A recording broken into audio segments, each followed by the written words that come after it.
அல்லேலூயா சொல்லுங்களேன். ஹalleluya.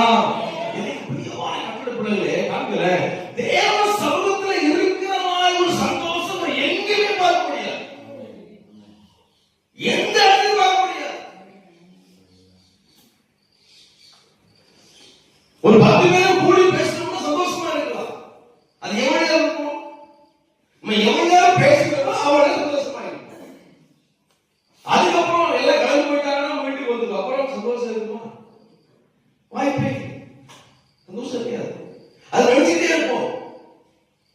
ஆனா நிரந்தரமான ஒரு சந்தோஷம், நிரந்தரமான ஒரு மகிழ்ச்சி எங்க இருக்கு தெரியுமா?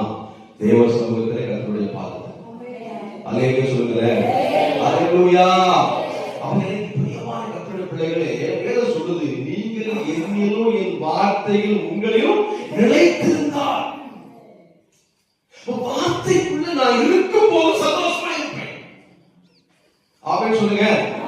வார்த்தைக்குள்ள நான் இடைப்படும் பொழுது, வார்த்தையோடு பயணிக்கும் பொழுது, ஒவ்வொரு நாளும் வார்த்தையை வாசிக்க அதை தியானிக்க எனக்கு துக்கம் நடந்து போயிட்டு மகிழ்ச்சி வந்தது, சந்தோஷம் வந்தது. ஆமென் ஆமென் சொல்லுங்க.